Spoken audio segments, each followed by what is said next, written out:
that shows a degree of patriotism and commitment, which is laudable and praiseworthy. So, congratulations to you and to all Mississippians. With regards to our military, you know that the president is planning on cutting back the military by almost $1 trillion, and he's planning on reducing our number of active duty personnel. I think you're going to find that his cutbacks will impact not just ships and aircraft and active duty personnel, but most likely other personnel in the reserves and the Guard as well. My view is that a strong America is essential to the peace of the world and to our security as a nation. I will maintain our military as a percentage of the total economy and make sure that we do not cut back in the way this president has proposed. I want to add ships to the Navy, and I want to make sure that we add the new aircraft that were requested, and I want to add at least 100,000 active duty personnel to our military contingent. So I guess the point is this, that for your sons and others like them across the country, if I'm president, there will be far more opportunities for service and a greater need to serve our country than if President Obama remains president. He will undoubtedly cut back on the number of those that are working in our military, which is not just bad for them. I think it's bad for the entire country and bad for the entire world.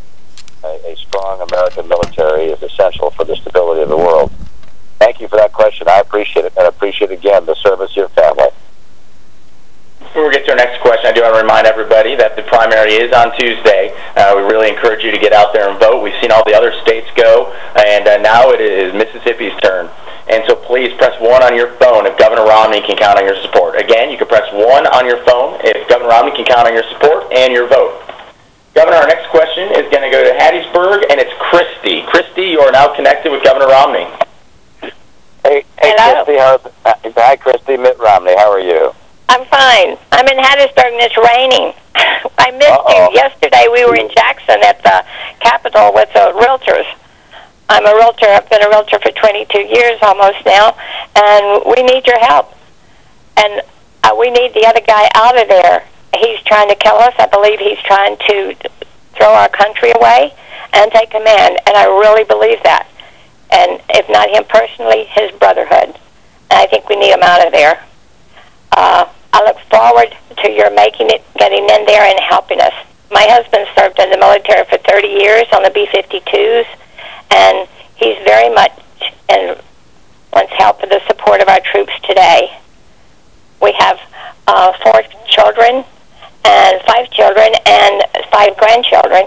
One child is a child from Mexico we've had since 8 months. She's 11, and we have not been able to adopt her and get citizenship because the judge wants the parents to come back, which they cannot do.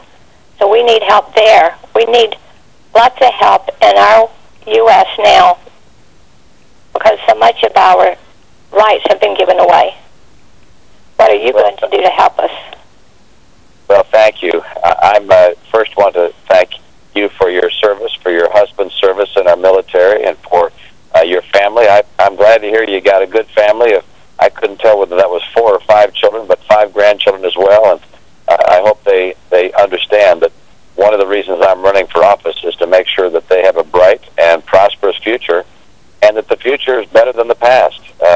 We've always believed in America that the future would be bright and promising and hopeful, and in the last several years, I think people have changed their mind and are concerned the future is not so good. And I think that's in part for the reason you suggest, that this president is over his head. He doesn't know what it takes to actually create jobs, in part because he's never had a job in the private sector.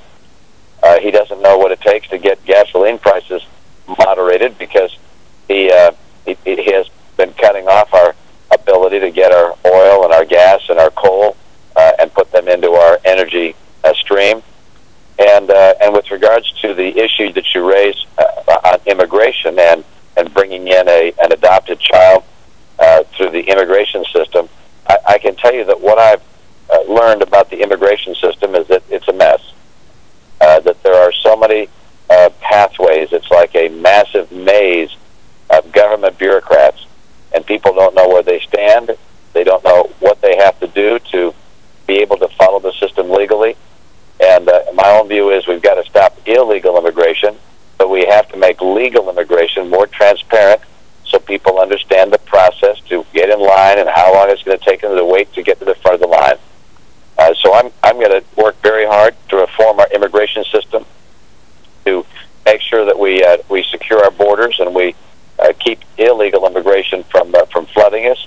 At the same time, allowing people a better sense of understanding of what it would take to come to the country legally. I welcome people who follow the legal process of coming to this country. Obviously, legal immigrants help bring vitality and population growth, which is valuable to our nation.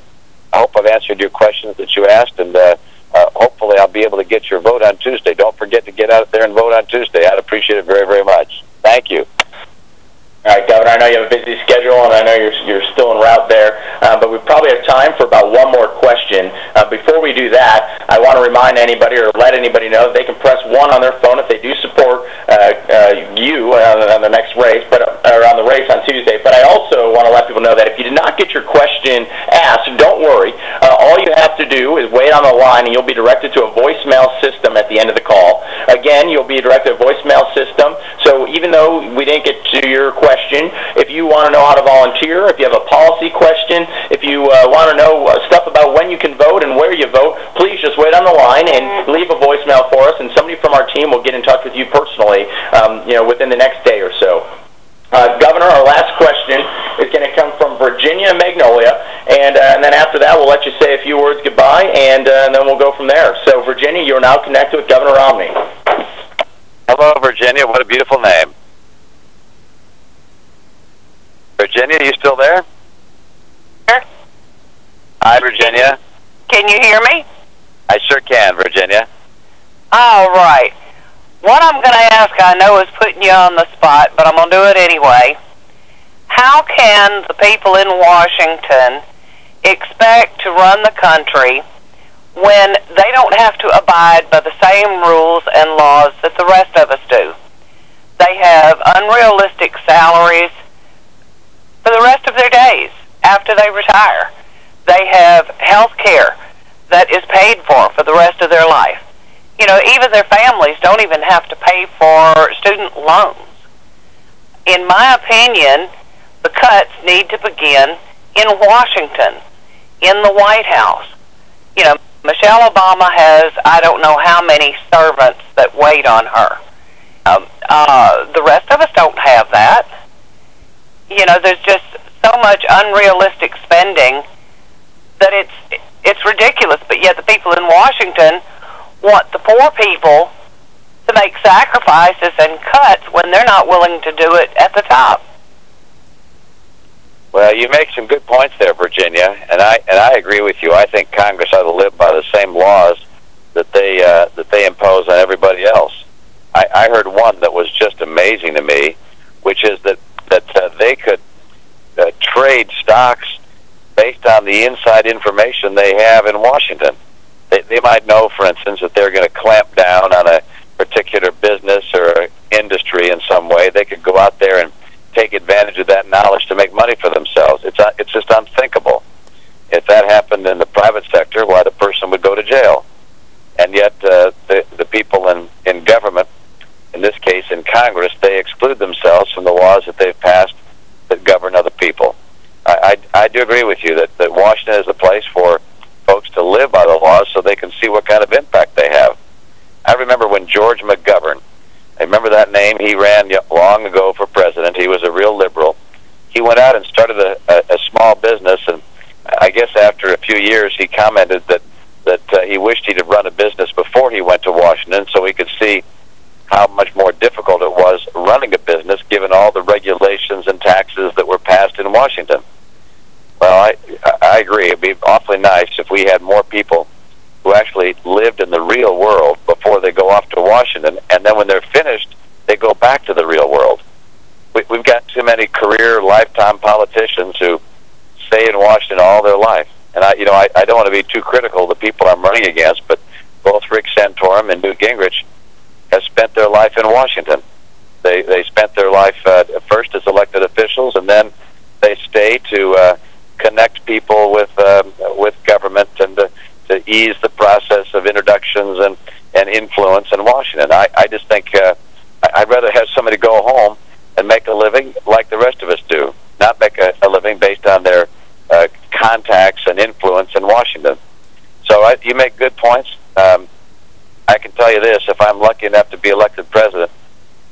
is all over, I'm going home.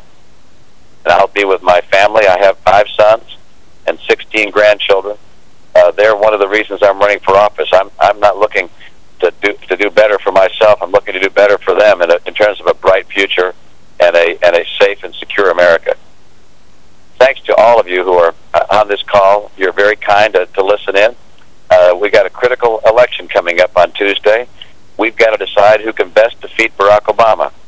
And there's no question in my mind, nor is there a question in the mind of your governor, Governor Bryant, or your auditor, Auditor Pickney, your lieutenant governor, your commissioner of agriculture, your secretary of state. They have all concluded that I'm by far the most likely person to be able to beat Barack Obama. And if you want to get Barack Obama out of office, the best thing you can do to make that happen on Tuesday is to give me your support and to let me become the nominee and have me go after the president and take a very different course in America. I believe in the Constitution. I believe when the Declaration of Independence gave us our rights, that those are rights bestowed by God, not by government. And I intend to restore those rights to the American people and to rebuild our economy with good jobs again and rising incomes, to cut back on the federal deficits and the debt, and to eliminate the federal deficit, as well as to make government smaller and less intrusive in our lives. So I hope you'll join me in this effort. Millions of people across the country have joined this effort. I need the help of the people here in Mississippi as well. I wish you the very best, and on behalf of me and my family, we wish you a bright and promising tomorrow. Thanks so much, and get out and vote on Tuesday. Bye-bye. Your response has been registered.